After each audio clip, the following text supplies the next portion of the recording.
Listo. Hola chicos, buenas tardes, soy Pedro Miranda. Para los que no me conocen, soy un artista plástico ciego, tengo discapacidad, vivo en el estado de Oaxaca, al sureste de México. Hago este video que la verdad va a ser un video un poco largo, con la intención de contar mi experiencia al tramitar el certificado electrónico de discapacidad, el tan famoso CEDIS, que va a sustituir a los certificados de discapacidad que hemos estado recibiendo y renovando cada 3 meses en México. Quiero dejarles de antemano el significado de un término que voy a estar repitiendo durante este video, que es el CE10.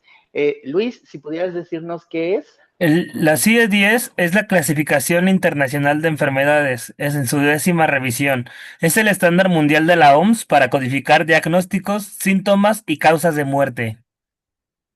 Ok, muchísimas gracias.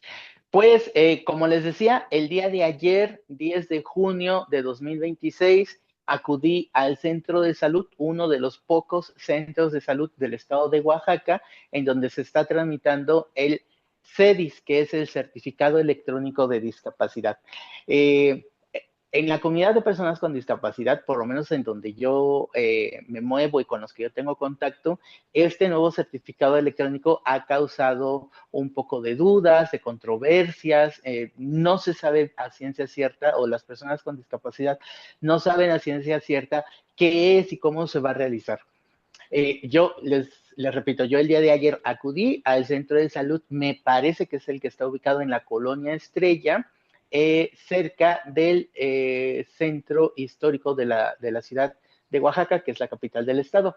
Y bueno, en primera quiero decirles que tienen que llevar en original y copia la INE y la CURP. También quiero decirles que deben llevarse un buen lonche, porque es un trámite que se tarda entre 2 horas y 2 horas y media. Nos han dicho que es un trámite que se hace de forma muy rápida, que dura 1 hora aproximadamente, pero ciertamente no. Es un trámite en donde uno responde una serie de cuestionarios y que obviamente nos hace cuestionar muchas de nuestras circunstancias de vida, y que son circunstancias de vida que nosotros pudiéramos pensar que son sencillas, que son cotidianas y que las tenemos muy bien dominadas, aprendidas y sabemos qué responder, pero en la realidad hay preguntas que por lo menos a mí me causaron pues duda, incertidumbre, y pues tuve que analizar un poco qué responder. Esto porque esos cuestionarios, el mismo sistema donde van subiendo la información, cruza la información y en base a eso se otorga un porcentaje de discapacidad que aparece en el documento que te entregan. Otra cosa que también quisiera comentarles es que necesitan ir acompañados por una persona, sea familiar, sea amigo, que pueda explicarles cosas o términos que ustedes no pudieran entender. Ya sé que muchos me van a decir y me van a cuestionar el tema de la autonomía, de la independencia, del yo puedo, y yo creo mucho en esas cosas, pero también creo que hay ocasiones en donde uno tiene que echar mano de los amigos, de la familia, de gente más experimentada que uno para poder resolver las cosas. Quiero dejar muy, muy claro que este video es una opinión personal en base a mi experiencia del día de ayer, jueves 10 de junio del 2026. No es algo generalizado, quizás no le suceda lo mismo a todos y cada quien puede tener pues su experiencia distinta, y es muy válida y muy digna de compartir si que quieren hacerlo. Ahora sí que, como decía mi papá, bueno, la opinión es igual que la nariz, ¿no? Cada quien tiene la suya propia. Mi papá no decía la nariz, decía otra cosa que no puedo decir aquí porque me van a censurar en redes. Eh, entonces, haciendo como un recuento, es INE y CURP en original y copia. mucha paciencia porque es un trámite que dura de 2 horas o 2 horas y media. Lleven su lonche, vayan acompañados de alguien de su confianza que pueda ayudarles a interpretar o a entender conceptos que quizás no estén cercanos a ustedes y por tanto ustedes no se sientan familiarizados con ellos. Algo muy, muy importante, esto sí lo tienen que tener bien presente, es que necesitan llevar su diagnóstico clínico emitido por el especialista que diagnostica la discapacidad. Es decir, una persona ciega como yo tiene que llevar su diagnóstico clínico emitido por un oftalmólogo. Una persona que tenga alguna lesión motora, pues tiene que ser por un traumatólogo. Una persona sorda tiene que llevar su diagnóstico clínico de discapacidad emitido por un otorrino. Esto porque eh, los diagnósticos clínicos que ustedes lleven van a servir para cotejar la información y subirla al CIE-10, que les repito, es el Catálogo Internacional de Enfermedades. Y esto es muy importante porque el certificado electrónico está ligado al CIE-10 y entonces si ustedes llevan su certificado de discapacidad con el que se han movido durante mucho tiempo en temas pues, propios de la discapacidad, en trámites de gobierno y cosas así, pues no, quizás no les pueda servir. ¿Por qué? Porque hay que ser sinceros y por lo menos en Oaxaca y en otras partes de México, el certificado de discapacidad que nos emite el sistema DIF o los centros de salud o algunos hospitales está realizado por un médico general que copia y pega la información del certificado anterior. Y pues ahí puede haber errores de copia y pega, diagnósticos que no están del todo claros y a la hora de subirlos al sistema del certificado electrónico y cotejarlos con el CIE-10, resulta que tu discapacidad no aparece. Y eso significa que tu discapacidad quizás cambie de nombre técnico, porque les repito que está ligado al CIE-10, que es el Catálogo Internacional de Enfermedades. No que el médico general que esté capturando la información para su certificado electrónico no quiera poner lo que ustedes han sabido o lo que ustedes o como ustedes han nombrado su discapacidad de toda la vida, sino simplemente el sistema no lo permite. Entonces, esto sí tiene que ser muy importante, les tiene que quedar muy claro, porque por lo menos en Oaxaca yo he escuchado de varias personas con discapacidad que dicen, no, hay que exigir que el diagnóstico de nuestra discapacidad aparezca como aparece en nuestro certificado emitido por el centro de salud con el que siempre hemos vivido. Y pues una cosa es que tú lo exijas, otra cosa es que se pueda y otra cosa es que este catálogo internacional de enfermedades no registre o no reconozca la discapacidad como ustedes la han nombrado. Les pongo el ejemplo muy claro, lo que me pasó a mí. Cuando yo llegué a este punto de decir mi diagnóstico, pues resulta que mi diagnóstico que me dieron hace 30 años era neuropatía óptica bilateral de Leber. Leber con B de vaca. Y resulta que cuando meten mi diagnóstico y lo cotejan con el CIE-10, no aparecía. Y no aparecía por el simple hecho de que mi diagnóstico en el CIE-10 es neuropatía óptica hereditaria de Leber con B de burro. Aquí, bueno, hago una aclaración, no me acuerdo si era con B de burro o B de vaca, pero el chiste es que yo siempre lo escribí con la letra B equivocada y en el CIE-10 pues aparecía con la otra letra B y le agregaba en medio la palabra hereditario. Ahora, apareciendo en el CIE-10, pues obviamente tú avanzas en tus cuestionarios y el diagnóstico que te arroja en automático por el CIE-10 en esta enfermedad es enfermedad mitocondrial genética hereditaria, una cosa así. Y entonces ahí hay un choque, bueno, conmigo, ¿no? Pasó ese choque de información de, oye, pero es que a mí siempre me dijeron neuropatía óptica bilateral de Leber y yo siempre he presentado así mi diagnóstico y así me lo han presentado toda la vida, y resulta que no es así porque en el CIE-10 no aparece. Entonces, afortunadamente yo iba acompañado de una chica, de una compañera, que vio la pantalla, la doctora me explicó a mí y obviamente mi amiga iba observando lo que la doctora me decía y sí es exactamente como les explico, que no es que la doctora no quisiera poner mi diagnóstico, sino simplemente el CIE-10 no permite ese tipo de diagnóstico porque para ese catálogo internacional de enfermedades no existe. Ahora, dentro de mi diagnóstico también estaba lo que yo conozco, porque así me lo dijo el oftalmólogo, como la evisceración de ambos ojos. Es decir, yo no tengo ojos, yo uso prótesis.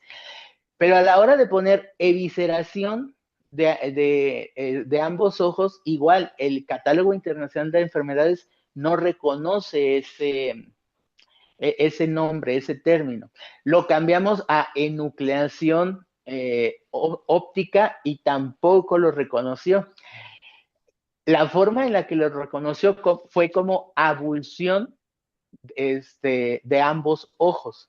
Eh, y les digo, esta variación de términos puede generar confusión o conflicto con algunas personas con discapacidad, sobre todo con personas con discapacidad que no están tan atentos a sus diagnósticos o que están como pues aferrados a los que siempre le han dicho o cosas de ese tipo. También puede pasar que ustedes puedan decir, no, pues a mí me dijeron que tenía una pérdida de ojo, pero si le ponen así en el CIE-10, pues no va a salir.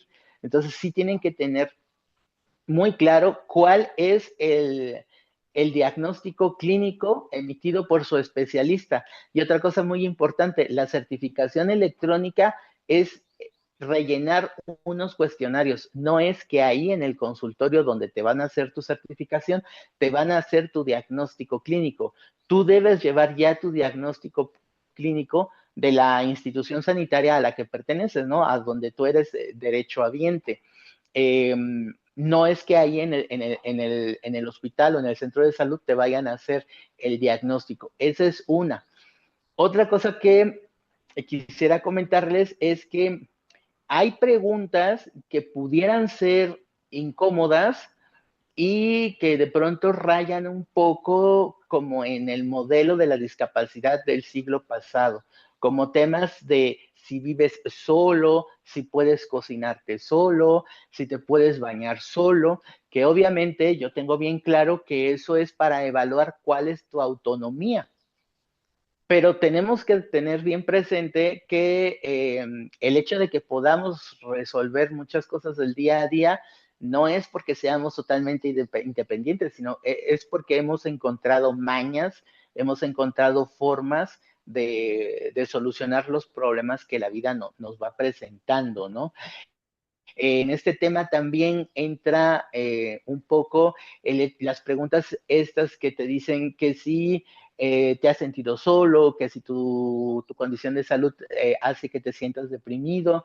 Yo sé que muchos de nosotros decimos que todo va bien, que somos exitosos, que nadie como nosotros, que somos fuertes, gente relacionada o que orbita alrededor de nosotros con estas frases de Dios le da sus sus batallas a los guerreros más fuertes, cosas de ese tipo pueden generar pues el hecho de que uno diga que no, pero uno tiene que ser muy sincero consigo mismo, sobre todo porque estos cuestionarios van a arrojar un porcentaje con el cual te van a calificar en cuanto a la discapacidad.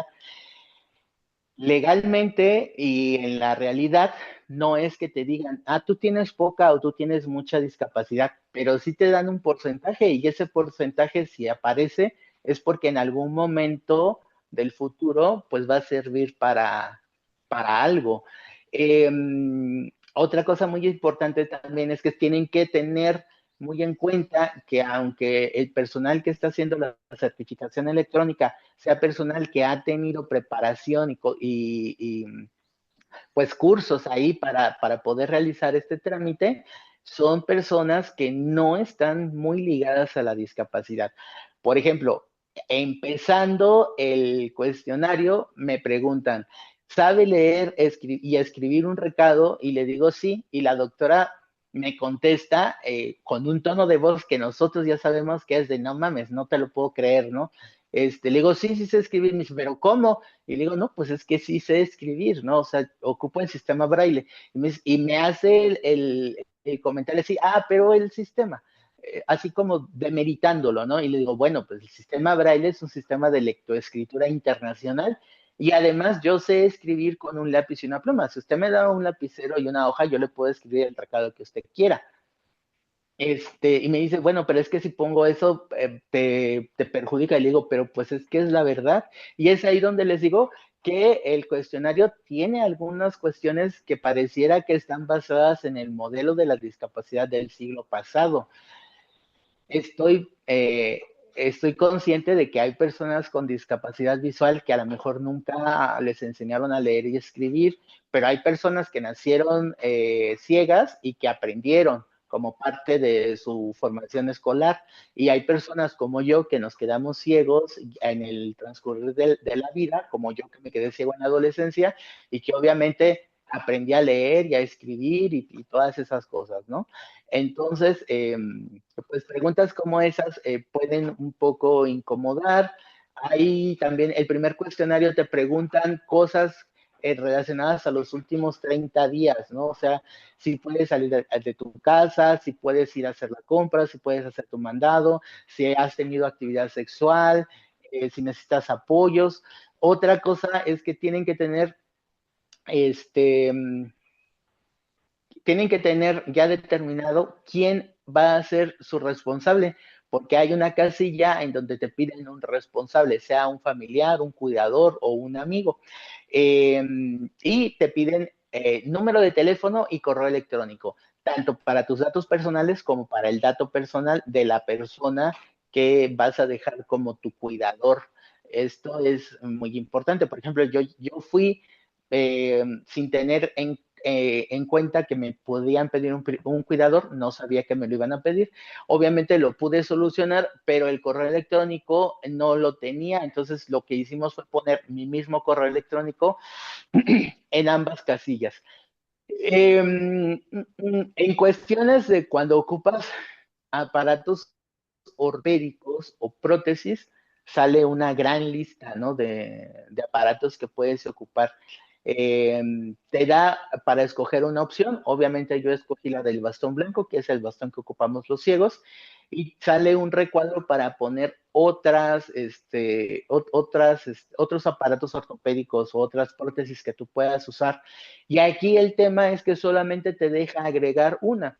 Por ejemplo, yo tengo discapacidad múltiple. Es decir, soy ciego, pero además tengo una lesión en la columna y además tengo una lesión en el oído derecho que me vuelve una persona hipoacúsica. Entonces yo le puse, bueno, tengo una prótesis en el oído, en el estapedio, y la doctora la puso y también le digo, pues también tengo prótesis oculares y al ponerlo ya no le dejó poner eso. Y igual entramos en la búsqueda de si se llaman carillas, si se llaman prótesis, si se llaman ojos de cristal, y le poníamos nombres y no aceptaba ninguno. Borramos la prótesis del estapedio, colocamos prótesis oculares y ya nos permitió, y a la hora de querer agregar la prótesis del oído, ya no nos los agregó y nos dimos cuenta que solamente te deja agregar una sola prótesis. En este caso, dejamos mis prótesis oculares porque mi discapacidad visual es la discapacidad más visible y por la cual me conocen la mayoría de personas, ¿no? Pero ese sí es un detalle que se debería cambiar, ¿no? Deberíamos tener la posibilidad de agregar pues todas las prótesis que utilizamos las personas que tenemos discapacidad múltiple. Otra cosa es el hecho de que solamente nos dejan meter 5 diagnósticos de discapacidad. Y de cada diagnóstico de discapacidad tienes que llevar tu diagnóstico clínico emitido por el especialista que está atendiendo tu discapacidad. Si no llevas esos documentos, no te pueden ingresar las otras discapacidades.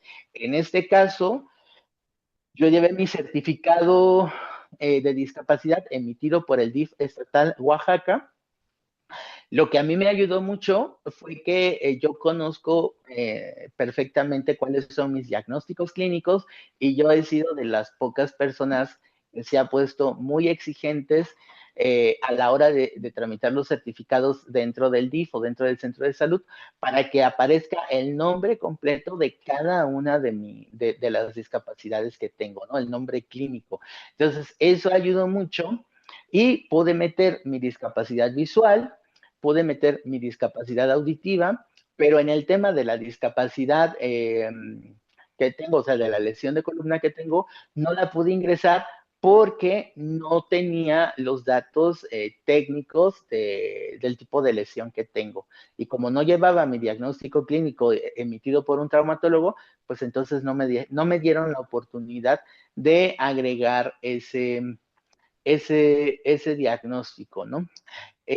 Otra cosa que es muy importante es que de pronto, o sea, que lo sepan ustedes, es que de pronto hay preguntas como de los últimos 30 días, ¿cuántos días por salud no has podido trabajar, no has podido realizar tu vida dentro de casa o no has podido salir a la calle? Igual, dentro de los últimos 30 días, ¿cuántas veces te has sentido deprimido o triste o cosas de ese tipo, ¿no?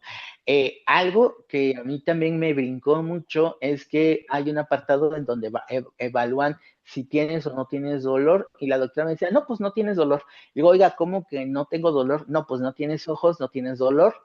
Y esto es muy importante porque les recuerdo que la persona que hace la certificación electrónica es un médico general, que en teoría debería saber que aunque uno no tenga una extremidad o una parte del cuerpo, esa parte puede sentir dolor, ¿no? Y yo lo que le explicaba, bueno, yo perdí los ojos por un glaucoma muy avanzado y cuando me quitaron los ojos me dijeron que muy probablemente podía liberarme del dolor crónico que tenía o quedarme con el dolor pues, por la estimulación durante tantos años de los nervios, ¿no? Entonces le digo a la doctora, pues a mí me quitaron los ojos, efectivamente me disminuyó el dolor, pero el dolor continúa y es un dolor fuerte, ¿no? Es un dolor crónico porque lo tengo la mayor parte del tiempo. Y bueno, pues ya lo pudo corregir. Sepan que las preguntas están respuestas de opción múltiple, ¿no? Y generalmente son como, ¿te pasa esto ninguna vez, una vez, semanal, todos los días? O eres, otra forma de calificarlo es poco, mucho, severo, muy severo, extremo. Entonces tienen que pensar eso. También otra cosa este, que me brincó un poco fue a la hora que me preguntaron que si mi discapacidad había alterado a mi familia o había perjudicado la economía. Y yo le decía a la doctora que sí, la doctora me decía, pero que, pues, ¿cómo? Y le digo, no, pues es que simplemente a la hora de que pues yo empecé a perder la vista, pues mis papás me tuvieron que llevar al hospital fuera de mi ciudad y pues eso implicaba gastos, implicaba pasajes, que mi papá pidiera permisos y obviamente mi papá fue perdiendo eh, pues categoría o puestos en el escalafón o como le llamen dentro de las empresas donde trabajen los papás, ¿no? El punto es que cuando una persona pues enferma y tiene discapacidad, pues sí hay un daño a la economía, a la estabilidad emocional de la familia, incluso a la situación de vivienda de la propia familia, ¿no? Y eso es algo que tienen que tener muy presente y que tienen que tener la suficiente conciencia y valor de reconocer pues de que sí nos ha afectado, ¿no? O sea, generalmente siempre que nos vemos en la calle o vemos a las personas con discapacidad en televisión y así, todo es rosa, todo marcha muy bien, todo es miel sobre hojuelas y la verdad es que no, hay que reconocer que la discapacidad golpea mucho no solo a la persona que la vive, sino a la familia, ¿no? sea familia biológica, sean amigos o la gente con la que uno vive y con la que uno ha dependido, porque también la otra es que uno no llega a la discapacidad siendo independiente y autónomo, ¿no? Hay momentos en la vida de una persona con discapacidad en la que uno depende pues del padre, de la madre, de los hermanos, del tío, del vecino y así, y pues esa discapacidad que uno tiene, pues sí merma la salud y la economía pues de la gente que está como cuidadora. Eh, Otra cosa que también tienen que pensar mucho es que mientras van haciendo el cuestionario, les van preguntando si ustedes quieren que esa información aparezca en su certificado, como tu dirección actual, como los datos de tu cuidador, este, o el género con el que te identificas, ¿no? Son cosas que ustedes tienen que tomar en cuenta para que cuando lleguen a la certificación puedan resolverlo de una forma como más ágil. Al final, te preguntan si la información que tú diste puede ser también agregada a tu CURP, y también esa es una decisión que ustedes deben tomar si quieren que en la CURP aparezca que ustedes tienen una discapacidad. Yo dije que sí. ¿Por qué? Porque le ponía el ejemplo a la doctora y a mi cuidadora, perdón, a la doctora y a mi acompañante, que en el Instituto Nacional Electoral, cuando tú tramitas tu credencial de elector, te dan la opción de confirma o sin firma, a que aparezca tu dirección o que no aparezca tu dirección. Hace muchos años yo decidí que mi credencial de elector apareciera sin firma, pues porque según así yo ya no iba a tener que firmar cuando hiciera algún trámite, ¿no? Sobre todo en el tema bancario. Y resultó que mi credencial que traía la leyenda sin firma, lejos de ayudarme, me causó un sinfín de problemas, ¿no? Un sinfín de problemas en el banco, en oficinas de gobierno. Yo quería tramitar algo y la gente enloquecía porque traía esa leyenda. Incluso me llegaron a decir que si yo le había puesto así o porque le había borrado mi firma. Supongo que en algún momento en el futuro también va a ser obligatorio que si tienes discapacidad, esa información aparezca en tu CURP. Entonces ya se los dejo ahí como para que ustedes lo puedan decidir o no. Eh, Como para ir cerrando este video, también quiero contarles que en el certificado electrónico aparece un QR que en este momento, 11 de junio del 2026, no sirve para nada. Tú escaneas el QR y te dice que no hay información. Entonces, ese es un detalle que supongo que se corregirá más adelante. Otra cosa es que el certificado te lo pueden dar con vigencia de 1 año, de 3 años o de 5 años. Que será cosa que ustedes escojan su caducidad. Yo lo escogí a 5 años. Este, Te lo entregan, es un documento tamaño carta en una hoja bond. La tinta es totalmente negra, está firmado de manera digital. Ese documento lo puedes fotocopiar cuantas veces lo quieras y lo necesites, según la doctora, la médico general que me extendió el certificado. No tiene nada de color, entonces me decía que por lo mismo que no tiene nada de color, no existe cuál es la original y cuál es la copia porque todos son iguales. Y como la firma es digital, la firma también sale en negro y no tendría por qué haber ningún problema con ese tema. Por último, quiero decirles bueno, yo siendo una persona con discapacidad visual, con una ceguera total, es decir, que no veo nada, que tengo prótesis oculares por una evisceración de ojos debido a un glaucoma neovascular de ángulo cerrado junto con desprendimiento de retina y catarata y una hipoacusia en el oído derecho por un diagnóstico de otoesclerosis que se pudo corregir con una prótesis de estribo o de estapedio. Salí con un porcentaje del 65%.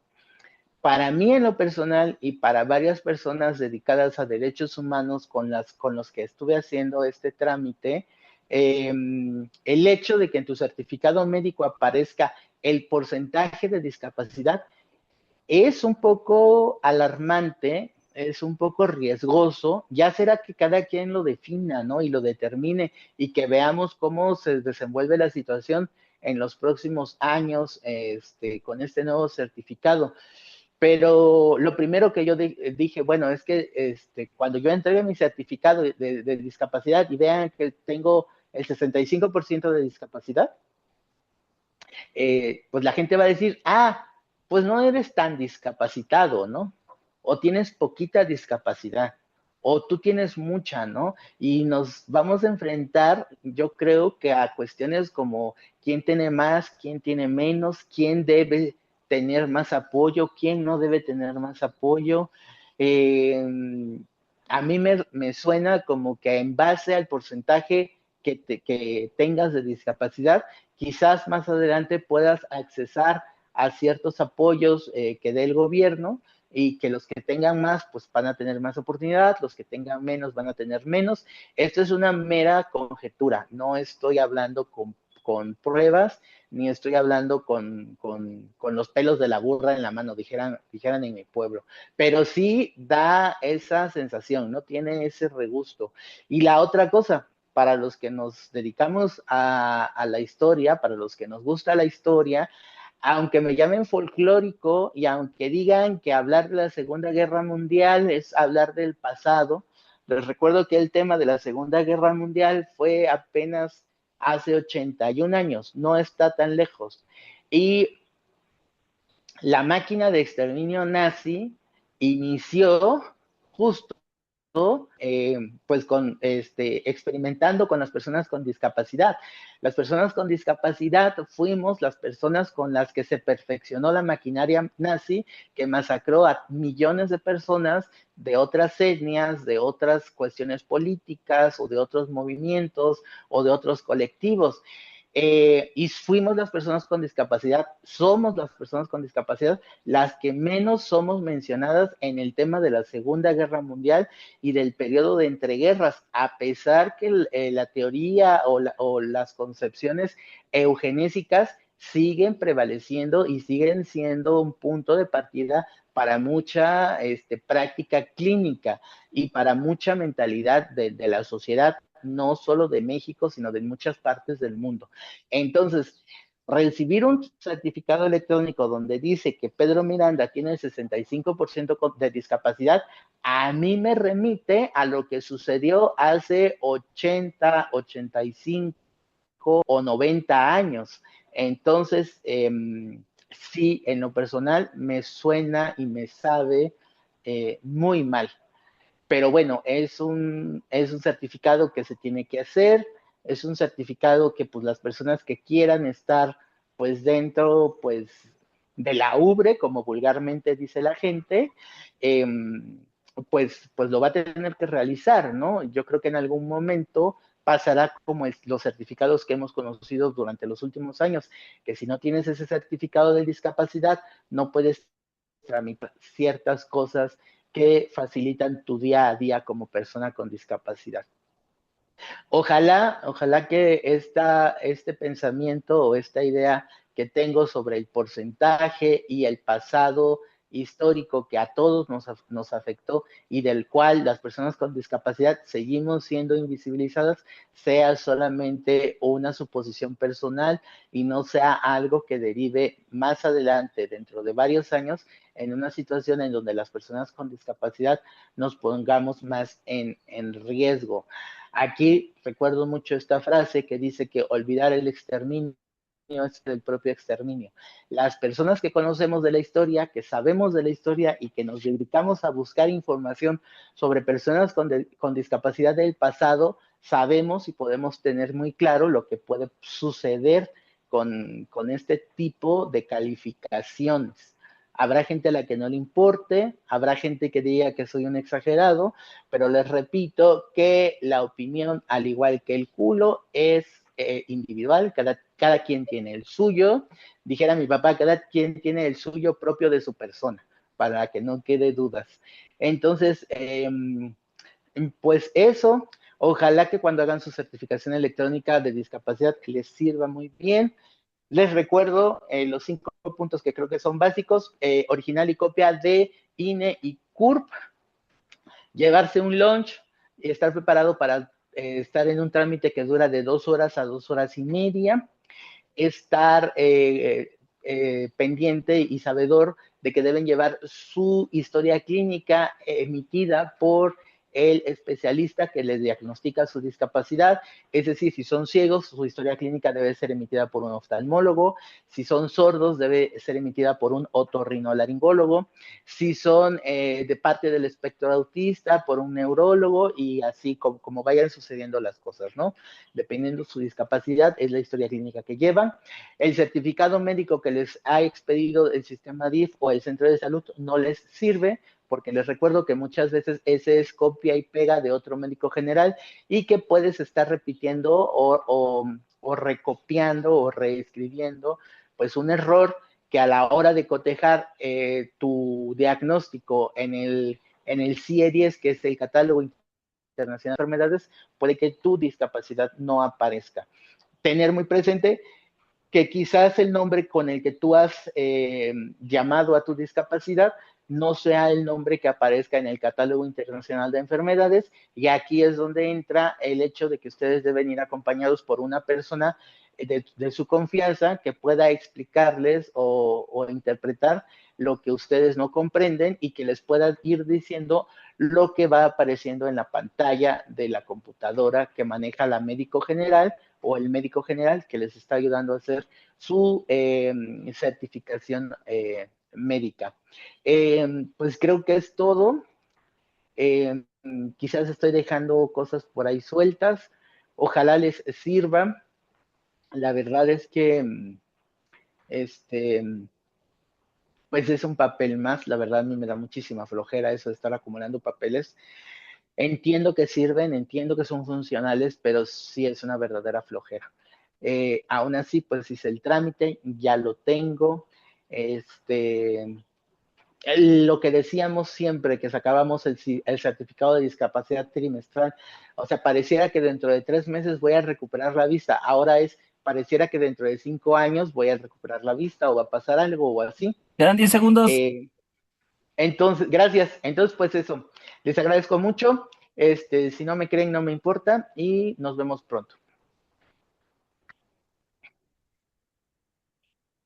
Luis.